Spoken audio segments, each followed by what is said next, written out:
Healing doesn't always happen in a therapy room. Sometimes it begins with dirt under our nails, sunlight on our skin, and the quiet rhythm of breath, reminding us we belong here.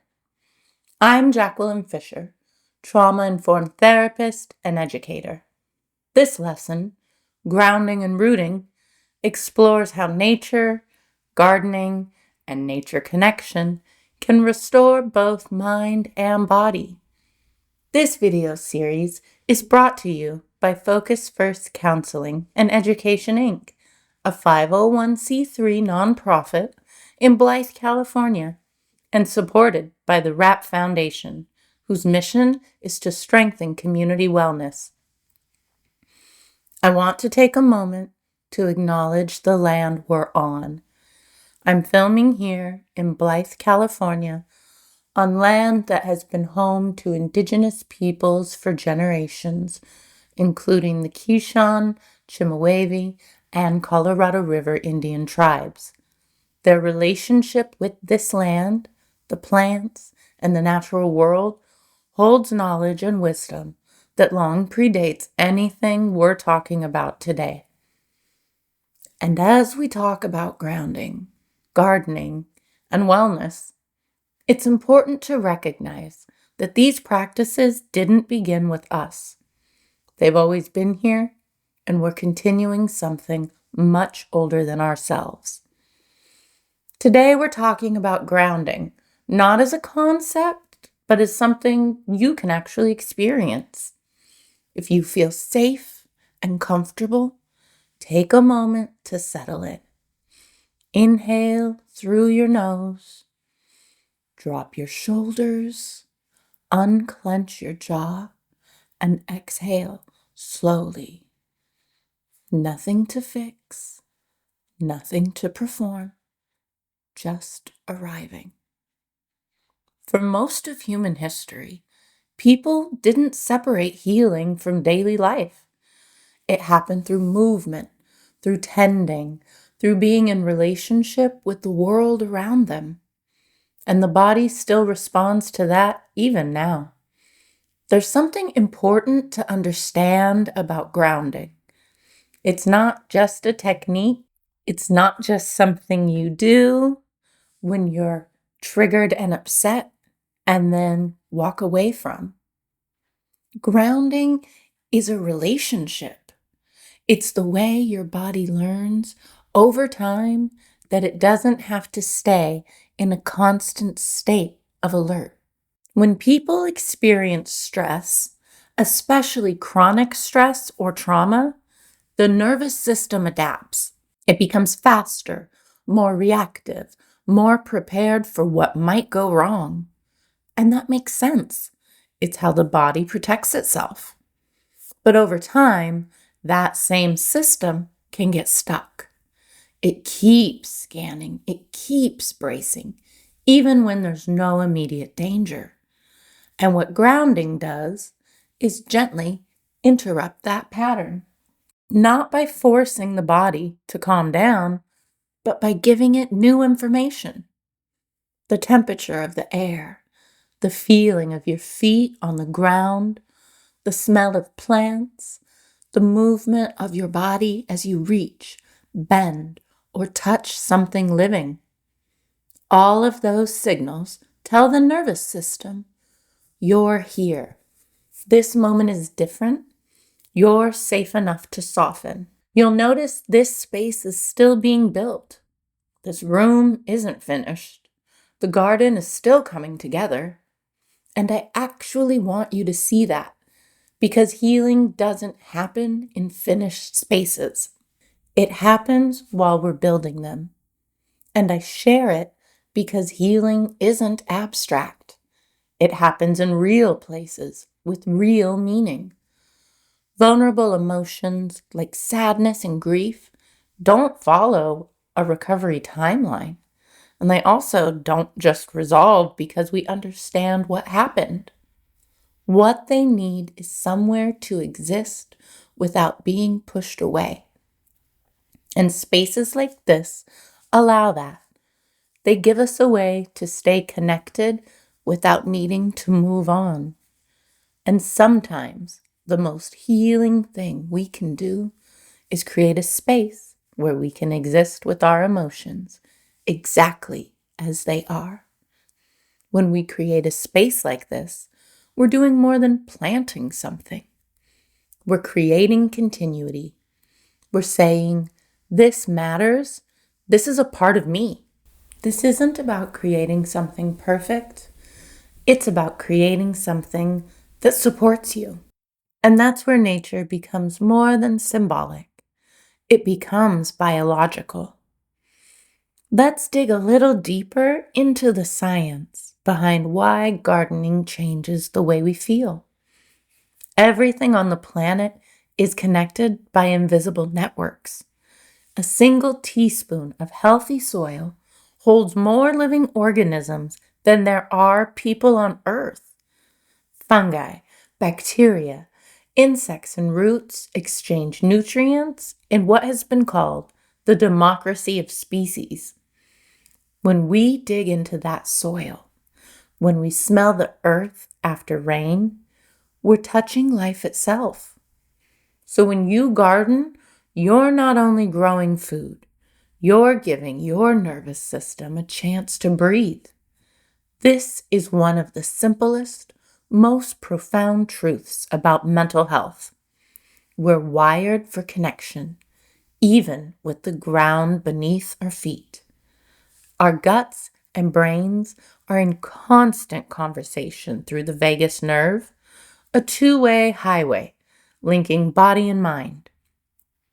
Emmer Mayer, in The Mind-Gut Connection, explains that gut microbes send chemical messages directly to the brain. Balanced microbes mean balanced moods. Inflammation in the gut can trigger inflammation in the brain. We are, as Mayer writes, superorganisms, ecosystems walking around in human form.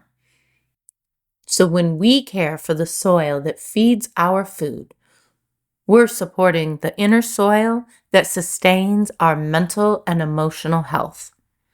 Gardening, cooking, even composting are rituals of connection.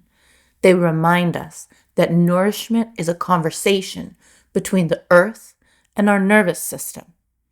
Neural cells live not only in the brain, they're in our hearts, guts, and skin, forming networks of sensation and memory.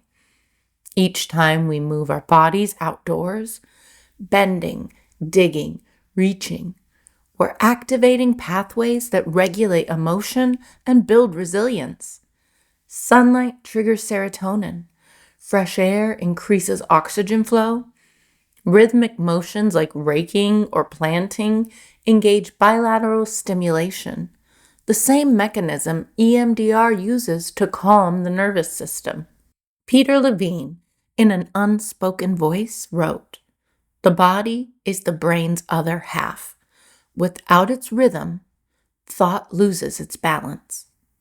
When we garden, we restore that rhythm, a natural form of embodied mindfulness. The soil outside and the soil within both need diversity, balance, and attention. When we care for the living world around us, we strengthen the neural circuits that help us care for ourselves. When the body is supported, the mind becomes more flexible. When the body is overwhelmed, the mind becomes more reactive. Trauma disrupts rhythm, nature restores it. Gardening also changes how attention works. When people are overwhelmed, attention turns inward. Thoughts loop, the mind scans for danger. Gardening gently redirects attention outward. What needs water today? What's growing? What's changing? That shift reduces rumination without forcing distraction.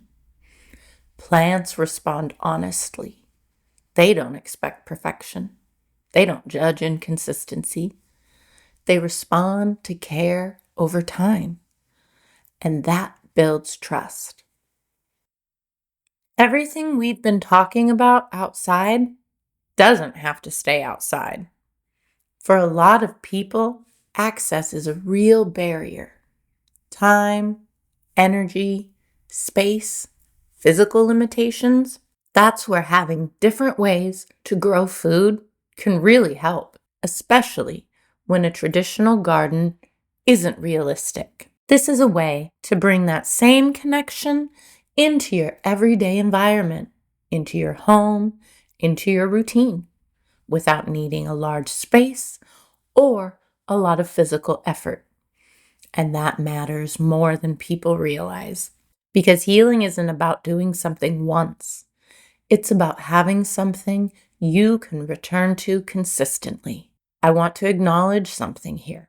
As a nonprofit, access matters. Not just for me, but for the people we serve. The Garden Tower Project provided us with a discount to help make this more accessible in our space. And that kind of support makes a real difference, especially when you're trying to build something that can be shared with a community. On the other end of the spectrum are indoor systems, like this Rise Garden. These allow you to grow food inside your home in a more controlled environment. This can be especially helpful in extreme climates or when outdoor space isn't available. They do require a higher investment, but they also offer consistency and convenience. For me personally, as a very busy businesswoman who travels often, having something like this means I can step away for a few days, sometimes even up to a week, and know it's still being maintained. That kind of flexibility matters because not everyone's life allows for daily tending, and having options that support different schedules and responsibilities makes this more sustainable. What you're seeing here between the grow bags, the indoor systems, and the garden tower is really a spectrum. Different ways to grow food depending on your space, your time, your energy, and your resources. At one end, simple grow bags, accessible, low cost, effective. At the other end, more structured systems. And in between, options that can meet you where you are. There's no right way to do this. You don't have to start at any particular level. What matters is that you start somewhere. I'd like to take a moment to talk about what's being grown here and why. These weren't random choices. Each of these plants supports the body differently. Potatoes and sweet potatoes are grounding foods. They provide sustained energy, support stability, and I always say, potatoes are proof the Creator loves us. They are one of my most favorite foods because they are so nutritious and versatile. Ginger supports digestion and reduces inflammation. Cabbage supports gut health and the microbiome. Kale and spinach provide nutrients that support brain function. Garlic supports the immune system and internal balance. So this isn't just a garden, it's a system of support. And that support directly impacts how we feel physically, mentally, and emotionally. Let's ground together before we close. Place your feet on the earth or floor. Feel your body supported. Inhale through your nose. Drop your shoulders. Unclench your jaw. And exhale slowly. Picture roots extending from your feet, anchoring, steadying, holding. Let your breath move like wind through leaves. Before you leave today, take a moment to reflect. What do I want to nurture in myself, in my environment, in my relationships? Then go plant something, literally or metaphorically, that helps it grow. Healing happens when we show up, get our hands dirty, and stay curious. Start small, stay consistent. You are part of this world. You are allowed to grow, allowed to change, and allowed to begin again. In our next lesson, we'll explore how organizing your thoughts, your space, and your surroundings can bring peace to your mind. Until then, remember, you are part of this earth and it is part of you. To learn more or connect with our work, you can visit ffcei.org. We're here and we believe in your healing.